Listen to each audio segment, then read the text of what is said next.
재보선이 끝났고 이제 대선의 시간이 시작됐다고 저희가 어제 얘기를 했는데요. 야권에서는 윤석열 전 검찰총장의 행보에 시선이 쏠리고 있습니다.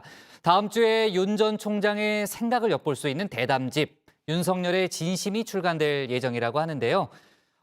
저희가 관심 있게 좀 지켜봐야 될 부분인 것 같고요. 그리고 윤 전 총장을 누르고 지지율 1위에 올랐었죠. 이재명 경기지사가 여권 내에서 독주 체제를 갖췄다는 평가가 나오는 가운데 이른바 친문 세력이 공개적으로 지원할지 여부가 관심입니다. 관련 내용을 조익신 반장이 정리해봤습니다.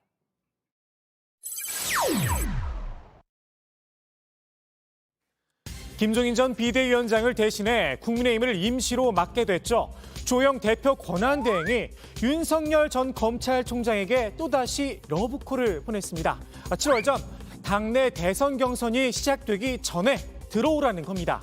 이유로 꼽은 건 돈이었습니다. 일주일에 1,000만 원꼴로 들어가는 정치 자금 모두 개인 돈으로 해결할 수 있겠냐는 겁니다. 이준석 최고위원도 비슷한 말을 했었죠. 자, 지금까지 단일화 국면을 단일화 때까지 끌고 간 정치인들 면면을 보시면요. 정몽준, 안철수 둘밖에 없습니다. 재벌급. 이 두 분의 공통점은 돈에서 자유롭다는 겁니다. 윤석열 총장도 재산이 적은 편은 아니지만은 대선판에서 아까 말했듯이 1, 200억 들어가는 판에서 버틸 수 있는 정도의 재산은 없습니다. 제3지대를 꿈꾸다 실패의 아이콘이 됐죠. 주대응은 윤 전 총장이 반기문 전 유엔 사무총장처럼 될 수 있다. 우려 섞인 메시지도 보냈습니다. 그런데 반전 사무총장에겐 없고 윤 전 총장에게 있는 반전 카드가 하나 있죠.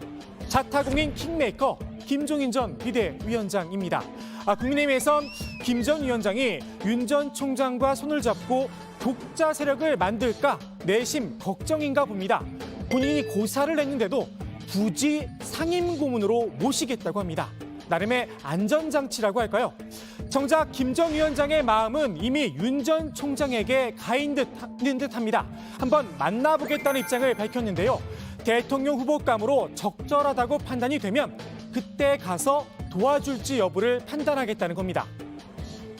본인이 자기 주변을 제대로 구성해서 정치를 시작할 수 있는 터전을 마련하는 게 중요해요. 개별적으로 입당해서는 자기 정치활동 영역 확보가 힘들 거예요. 개별 입당을 하지는 않을 것이라고 생각합니다. 국민의힘에 들어가라는 이야기는 확실히 아닌 듯합니다. 김 전 위원장은 윤 전 총장이 유력한 대선 주자로 부상할 수 있었던 이유로 공정을 꼽았는데요. 공정이란 단어 자체가 윤 전 총장의 브랜드가 됐다며 높게 평가했습니다.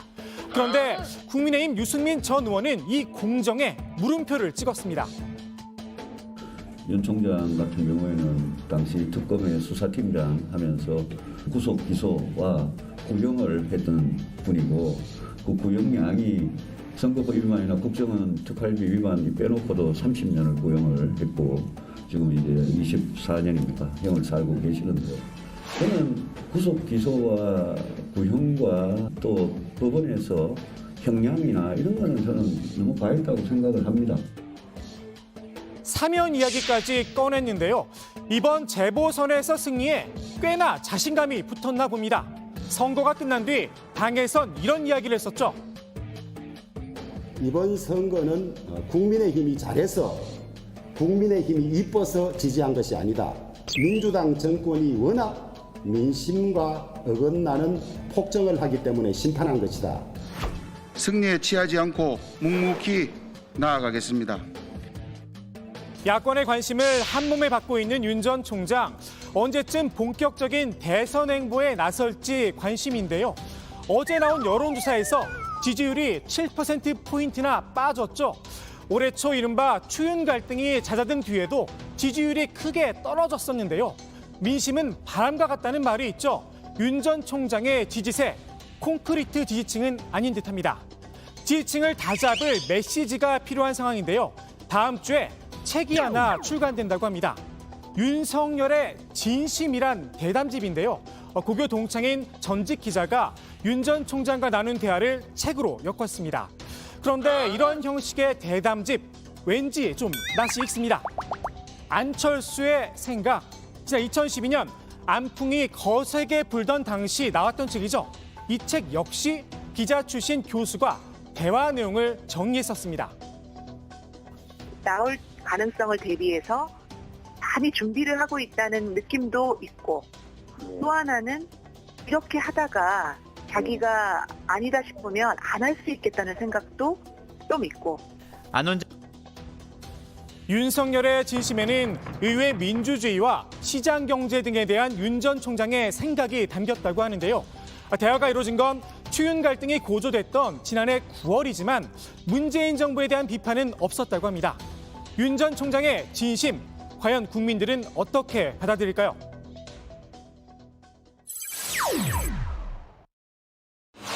더불어민주당은 이번 선거에 나타난 민심을 겸허히 수용합니다. 오늘 더불어민주당 지도부는 이번 선거 결과에 책임을 지고 전원 사퇴합니다.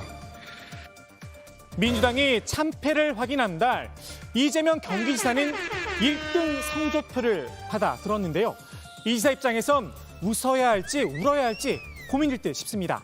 더욱이 이 지사 입장에선 민심은 확인했지만 당심에는 여전히 물음표가 찍혀있는 상황이죠. 이번 재보선 참패의 원인으로 지목된 당내 친문 세력들, 과연 비주류인 이 지사에게 빗장을 풀어줄지 의문입니다. 지난 대선 과정에서 쌓인 앙금 때문에 이 지사에게 날을 세웠죠. 이른바 강성 지지층 문제도 풀어야 할 숙제입니다. 민주당 내부에서도 이번 선거를 계기로 이 강성 지지층이 수면 위로 떠올랐습니다. 열성 지지자들에 대해서 우리가 좀 이제는 좀 자기 검열을 받고 있는 거거든요. 아마 그분들이 기껏해 한 몇천 명일 겁니다. 뭐 수없이 막 문자를 날리고 이렇게 하다 보니까 이제 자기 검열 받는 거죠. 그럼 뭐 문자들 오더라도 우리 뭐 상관없이 뭐 그것도 이제 많은 생각 중에 의견 중에 하나로 하고 쫄지 말고 해야 된다고 봅니다. 양념이 과하면 음식 본연의 맛을 잃게 됩니다.